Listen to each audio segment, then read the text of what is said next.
ఒక బ్యారేజ్గా lift irrigation ప్రాజెక్టుగా మిగిలిపోతుంది అని తెలిసి కూడా అక్కడ మోసం మొదలు పెడితే విశాఖపట్నం స్టీల్ వరకు విశాఖ స్టీల్ని అదానికి ఇవ్వడానికి ఎన్ని కుతంత్రాలు, దాన్ని ఎన్ని రకాలుగా నష్టాల పాలు చేయాలో, ఒకవేళ సెయిల్లో విలీనం చేసినా లేకపోతే క్యాప్టివ్ మైన్స్ ఇచ్చినా అది లాభాల బాట పడుతుంది. కాబట్టి క్రమేణా దాన్ని కూనీ చేయటానికి, ఆంధ్ర రాష్ట్ర ప్రజలను మోసం చేయటానికి ఇద్దరూ పాల్పడ్డారు. ఇలా రాజధాని విషయం అయితేనేమి, లేక Kadapa steel factory public sector unit SAIL ద్వారా పబ్లిక్ సెక్టర్ యూనిట్గా ఒక స్టీల్ ఫ్యాక్టరీ నిర్మించాలి అన్నది మన విభజన హామీ అయితే, ఆ విషయంలో మోసం చేయడానికైనా ఏ విషయంలో అయినా ఇలా చంద్రబాబు గారు, జగన్మోహన్ రెడ్డి గారు ఇద్దరు రాష్ట్ర ప్రజలని 11 సంవత్సరాలుగా మోసం చేస్తూనే ఉన్నారు. అందుకే చెప్తున్నాం సార్, మాకు నమ్మకం కుదరట్లేదు. మీరు సమిట్ పెట్టారు, ఇన్ని వందల ఉద్యోగాలు అన్నారు, 100 ఉద్యోగాలు, లక్షల కోట్లు విలువ చేసే పెట్టుబడులు, లక్షలు ఉద్యోగాలు. ఓహోహో, ఎన్ని మాటలు! ఇవేవైనా నిజరూపం దాలుస్తాయా? మాకు నమ్మకం లేదు. అందుకే అడుగుతున్నాం, చంద్రబాబు గారు ఈ బాండ్ పేపర్ మీద సంతకం పెట్టగలరా? ఈ సంతకం పెట్టగలిగితే ఆంధ్ర రాష్ట్ర ప్రజలు మిమ్మల్ని నమ్ముతారు. మీరు కూడా సంతకం పెట్టాము కాబట్టి ఇంకా చిత్తశుద్ధితో, ఇంకా మోటివేటెడ్గా పనిచేస్తారు కావచ్చు. కాబట్టి ఈ బాండ్ పేపర్ మీద చీఫ్ మినిస్టర్ గారు ఈ సమిట్కు సంబంధించి ఆంధ్ర రాష్ట్ర ప్రజలకి కమిట్మెంట్ ఇవ్వాలని, సంతకం పెట్టాలని కాంగ్రెస్ పార్టీ డిమాండ్ చేస్తుంది.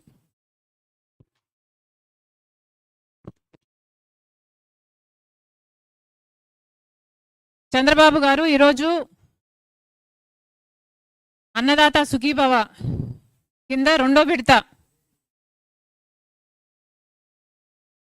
7,000 రూపాయలు విడుదల చేస్తున్నట్టుగా ఉంది. చంద్రబాబు గారు అన్నదాత సుఖీభవ కింద ప్రతి రైతుకి 20,000 రూపాయలు ఇస్తామని చెప్పారు. మొదటి సంవత్సరం పూర్తిగా ఎగ్గొట్టేశారు.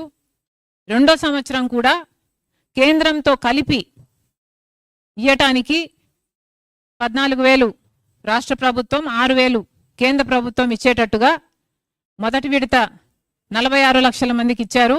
2వ విడత ఇయ్యటానికి సిద్ధపడ్డారు. చంద్రబాబు గారికి గుర్తు చేస్తున్నాం, చంద్రబాబు గారు ఒకవేళ మీకు ఎలక్షన్లప్పుడు మీరు ఇచ్చిన మాట గుర్తు లేదేమో, మీరు స్వయంగా కేంద్రానికి సంబంధం లేకుండా రాష్ట్ర ప్రభుత్వమే 20,000 రూపాయలు ప్రతి రైతుకి ఇస్తుంది అని మీరు మాటిచ్చారు. మీరు మాట తప్పుతున్నారు.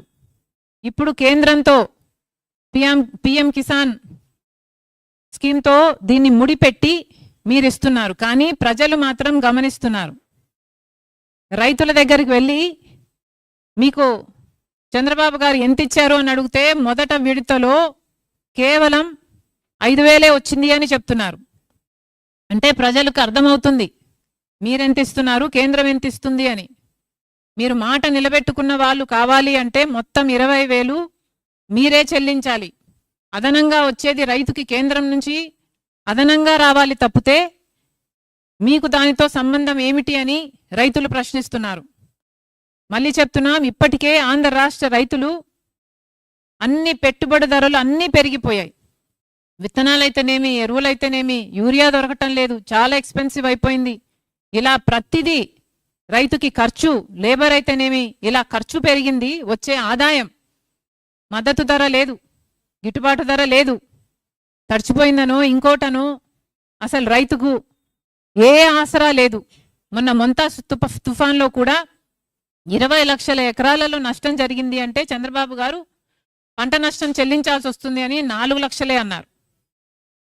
దానికి కూడా మేము డిమాండ్ చేశాం, కనీసం 25,000 రూపాయలు మీరు రైతులకు ఇవ్వకపోతే వాళ్ళు సర్వైవ్ కాలేరు అని.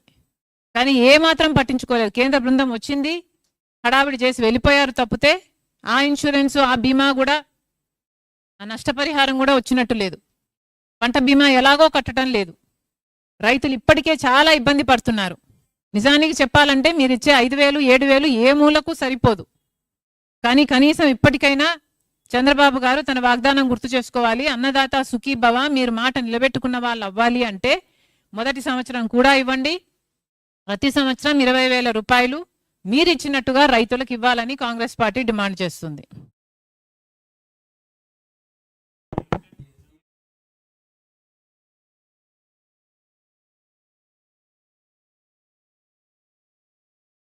చాలా దారుణంగా చూస్తున్నాం. రాజశేఖర్ రెడ్డి గారు ఉన్నప్పుడు దీన్ని 20 మిలియన్ టన్ల ప్లాంట్గా చేయడానికి ప్రణాళికలు చేశారు. మరి జగన్మోహన్ రెడ్డి గారైనా చంద్రబాబు గారైనా ఒక్క రకంగానైనా స్టీల్ ఫ్యాక్టరీని ఆదుకున్న వాళ్ళ?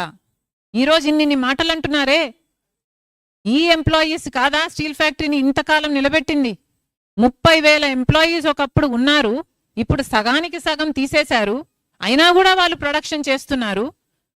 తప్పిదాలన్నీ మీరు చేసి రా మెటీరియల్ మీరు సరఫరా చేయరు, క్యాప్టివ్ మైన్స్ మీరివ్వరు, సెయిల్లో విలీనం మీరు చేయటానికి ఏమాత్రం కృషి చేయరు.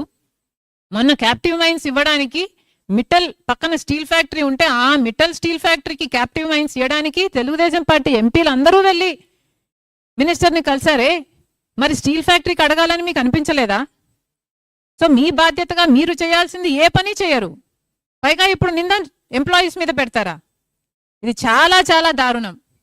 ముమ్మాటికి వైజాగ్ స్టీల్ వైట్ ఎలిఫెంట్ కానే కాదు, కేవలం ఇది అదానికి ఇవ్వాలి. బీజేపీ మనిషి అదాని, మోడీ చేతిలో జగన్మోహన్ రెడ్డి గారైనా చంద్రబాబు గారైనా కీలుబొమ్మలే. కేవలం అదాని కోసమే వైజాగ్ స్టీల్ ఫ్యాక్టరీని మెల్లమెల్లగా కూనీ చేస్తున్నారు, రక్తం పిండేస్తున్నారు. అది ఒక ఈ చచ్చిపోయింది అనిపించే స్టేజ్కు తీసుకొచ్చి దాన్ని పక్కన అదానికి, ఇప్పటికే అదాని డేటా సెంటర్ ఉంది, అక్కడ అదాని పోర్ట్ ఉంది, ఇక ఇది కూడా ఇచ్చేయాలి అన్నది వీళ్ళు చేస్తున్న కుట్ర. పక్కన గంగవరం పోర్టు కూడా ఎంత బాధాకరం అండి. రాజశేఖర రెడ్డి గారు 30 ఏళ్లలో గంగవరం పోర్టు మళ్ళీ ప్రభుత్వం చేతుల్లోకి రావాలి అని ప్రణాళిక చేస్తే సొంత కొడుకై ఉండి జగన్మోహన్ రెడ్డి గారు కేవలం 600 కోట్ల రూపాయలకి అదానికి గంగవరం పోర్టుని ఇచ్చేయడం జరిగింది. ఇది అన్యాయం కాదా?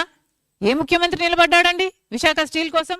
ప్రతిపక్షంలో ఉన్నప్పుడు అందరూ మాట్లాడతారు, విశాఖ స్టీల్ కోసం మేము రాజీనామాలు చేస్తామంటారు, విశాఖ స్టీల్ కోసం ఉద్యమిస్తామంటారు. మరి అధికారంలో